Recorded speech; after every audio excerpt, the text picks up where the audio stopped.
Hey guys, what's up? Zagatardi2744 here today to do a product review of the iPod Touch 4th generation white carbon fiber skin by iCarbons. This costs $19.95. They also come in a black carbon fiber, dark wood carbon fiber, and light wood carbon fiber. I also have the iPad 2, which costs $29.95, and I do have the black model here today. It also comes in the white model carbon fiber, the dark wood, and the light wood. This is also compatible with the smart cover. So without further ado, let's just go ahead and do a review over both of these, as well as an installation of the iPad 2 iCarbons. Now what you see in front of you is what's going to be coming out of the packaging of the iPad 2 black iCarbons. With that, for the back, you're going to have a very, very nice design and look here. And something that really impresses me with iCarbons is the fact that this is not just a printed on look that is only visible. You can actually feel it, and it has a texture to it. So from what you guys can see, you can see that it is pretty much a texture. By rubbing my hand across it, maybe you guys can hear that it is actually a printed on texture, which is pretty nice. Now it does have all the ports open for the sides of your device, so you will be able to have the sync cable open, speakers, volume, camera, power, microphone, and audio, headset, and stuff like that for you to plug in, which is something pretty nice. Now one of the things you will notice is that the iPad 2 Apple logo on the back of the iPad 2 is also black, so this will kind of cover up the design of that Apple logo. They realized that, and smartly, they included a white Apple logo for you to stick over that black Apple logo, so you'll be able to see that Apple logo and it'll actually show on your device, which is something pretty cool that they decided to do. Now you're also going to get the front covering, which is going to have the same exact texture and same exact design of the back. You're going to have open ports for the light sensor as well as the camera here, and you're also going to have a covering for your home buttons, so you won't have a random white home button there. You're going to have a covering for it. That's basically what's coming in the packaging of the iPad 2 iCarbons. Now on to the iPod Touch 4th generation iCarbons. Now from what you can see with the iPod Touch 4th generation, you're going to have the majority of the same parts within the packaging. You're going to have a black Apple logo for the back side of your iPod Touch. You're going to have the same texture printed on here, which is something, like I said, that I very much do like, as you can hear. You're going to have an opening port for your camera as well as your microphone. It curves over to the edges, so you'll have that open for the volume as well as the sync cable and volume button there. And you will also have the front side open here, light sensor, and the camera port there, and you're also going to have the home button cover up there, so it will match up very well. Like I said, it's very nice that they do include this Apple logo to the back, because it will represent your Apple logo even more with your iDevice. Now, what I'm going to do here today is apply the iCarbons in front of you on the iPad 2. Now, the processes are similar for the iPod Touch 4th generation and the iPad 2. For the sake of time, I will not be showing you how to apply the iCarbons on the iPod Touch 4th generation, only on the iPad 2. But with that, if you're looking for a more in-detailed tutorial on how to apply iCarbons, if you do get one, they are available on iCarbons.com. They do have a video for it. They have multiple videos for it, in fact.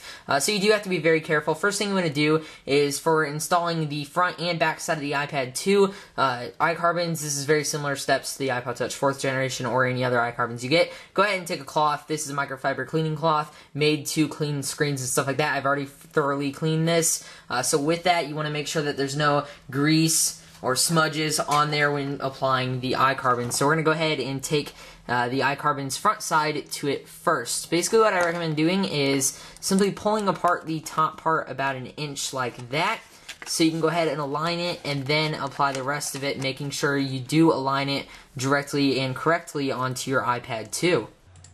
Now once the corners are folded up on that piece of paper, go ahead and apply the camera into the correct position. Make sure you do get it right. If you do screw up, you can actually go ahead and pull it off. It's one of the nice things about only sticking on the top here. Go ahead and fasten that down, pull off the paper, and reposition everything else on the basically front side of the iPad 2, making sure that everything fits. If it does not fit, you can go back and fix it. As you can see, mine clearly does not fit, so I'm going to go ahead and fix that in the background. Here we are fixed, and I'm going to go ahead and apply the home button. It's pretty simple. Just go ahead and tap it on there like you'd assume so. And there's the home button, and now onto the back. Now you want to make sure the back is very clean. So clean the back, and you also want to clean the front.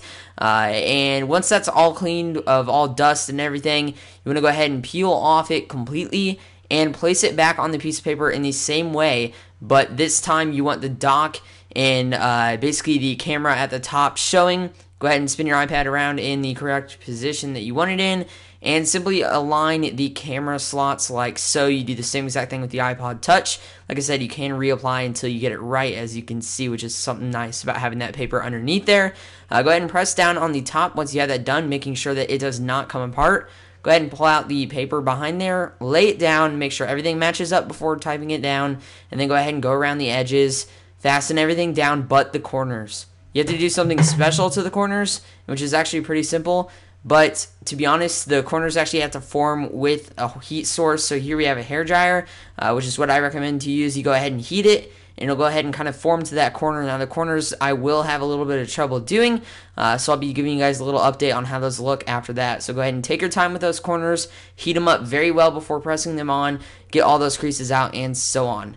Now, here are the corners, and from what you can see, there are creases, so I will have to go back and fix those, because like I said, those corners are very hard to apply because they are flat, and then you have to round them with that heat, and sometimes that's pretty hard to do. So we're going to go ahead and put on the Apple logo, go ahead and insert the leaf, pretty simple. That's actually pretty easy to put on, even though it's tiny, and then go ahead and insert the main part of the logo. You know, so I just finished the iPod Touch 4th generation. I love the design, I really, really do. It looks great, everything operates great. It fits perfectly. I got the corners to work excellent. As you guys can see, right around this corner is great. I heated them, I took my time, and I got them right. Now, I will tell you that the corners are a little bit hard to do, but what I will tell you also is that if you work at it, and you basically just sit there with a hairdryer or a different heat source and heat it up very well, it will form to those corners like that. I had some issues with the iPad 2, iCarbons as well as this one, but I took my time. I went back and fixed this one. This is absolutely great. The iCarbons for the iPad 2 look great. The iPod Touch 4th generation iCarbons, I love the back design. I think that looks really awesome. Worth the price, it depends on whether or not you think this looks awesome. If you think this looks awesome, then it would be worth the price, because I love the feel of this. The design looks great. The usage of it, even with all this stuff on it, you can barely even tell the difference besides the look, and it has a really, really nice, great feel on the back of it. You won't have to stare at those iPod Touch 4th generation or any other generation scratches anymore. I think it was a great deal, and overall I'd recommend the iCarbons to pretty much anybody who wants a different looking design, because it looks a lot different than any other iOS devices out there. These are the iCarbons for the iPad 2 and the iPod Touch 4th generation.